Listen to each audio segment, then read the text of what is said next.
badminton's like a language. You know, we talk languages, but this bridges languages, it bridges cultural divides. This sport has given me an opportunity to know many friends and also many other cultures too. The idea is to be able to allow people to pursue their interests and the things that kind of make them tick as a human being. It makes me more confident to talk to other people, to locals. I just love working with, training people, coaching people. The core group, it brings a whole different perspective. They're selfless people, they give, and I think we can learn a lot from their culture, and I think they give us so much more than what we give them. You open up yourself to different things, it makes you more worldly.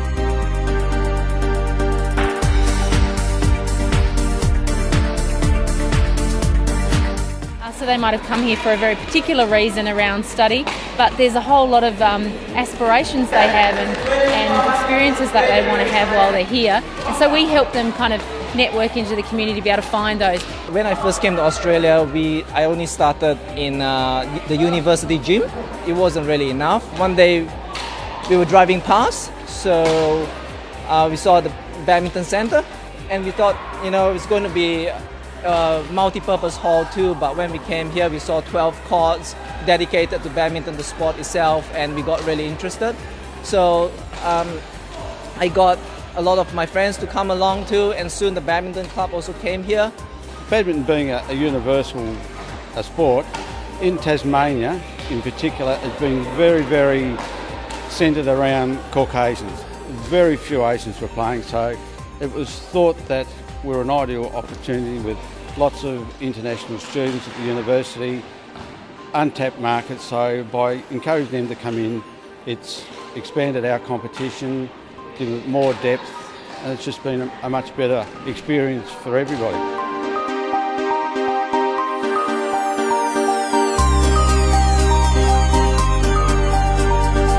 I improved my English skills because I met a lot of locals. Yeah, they helped me a lot with badminton. It's also been good because people have been in roles, administrative roles, and so they've learnt skills in terms of organisation, in terms of communication, in terms of planning.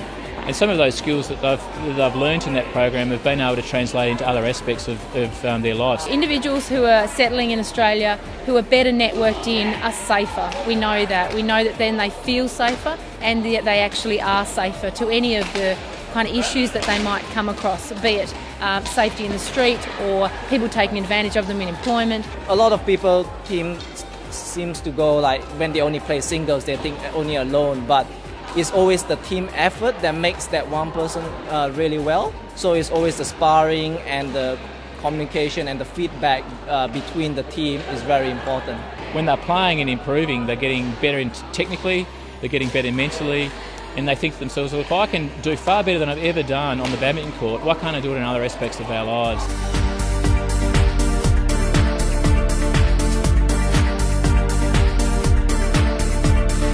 In Australia, they normally put you into a team and then you play as a team.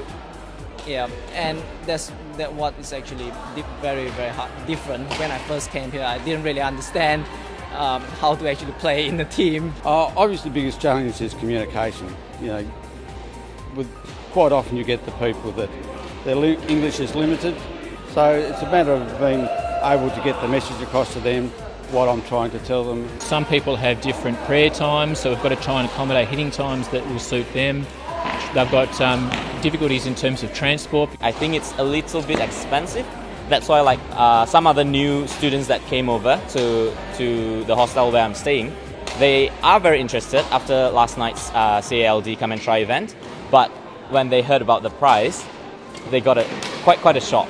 Well, to start with, when we looked at the program, we thought, what are the challenges that we need to overcome? So what we did is we're very fortunate to engage Ernest, and he's done a huge amount of work in terms of engaging with the communities.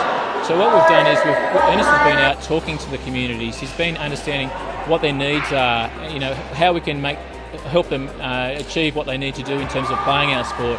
So they've been out engaging them, and it takes about a 3 or 4 month turnaround. So it's developing a sense of trust.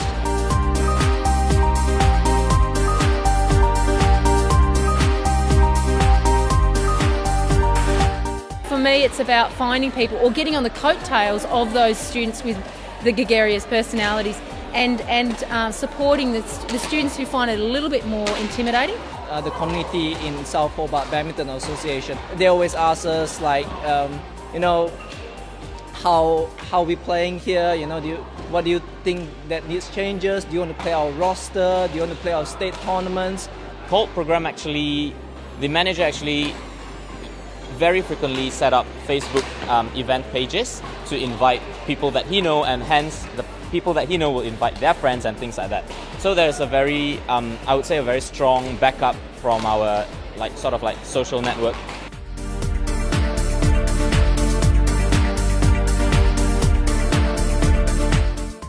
If you say it to me, that's one thing, but if you say it to me and the person who's just helped me find a house says it to me, then I just go, actually, this sounds like a good idea. And I think, we need the double check. So if you can find your way to market through someone that people already know or already trust, or an organisation, then I think that makes the process a lot easier. When we engage them, don't engage only one time, don't follow it up. You need to have the momentum to actually keep it going. Speaking with the core group, you need to be a bit more articulate, you need to be explaining yourself a little bit more clearly, so you're actually putting a lot more into it and you get a lot more back. Basically, first of all, I'll tell them we have a very structured place to play, we have a place to play, we have rosters to play, and we have good, fun people to play with, and definitely we have events with food. So yeah, Malaysians love food, so if there are activities plus food, we'll come.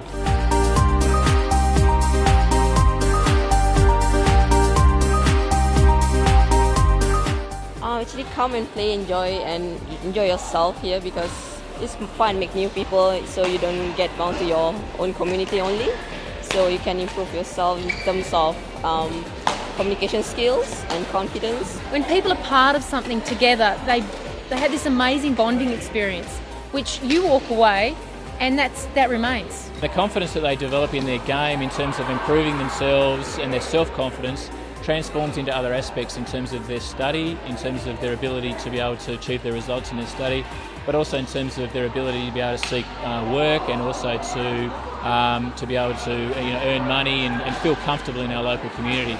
By hitting their soft spot, the things that they like, they would actually basically just talk sense to them, try to just pull them in for once at least, and then when they actually like it, you don't need to do much, they will just come.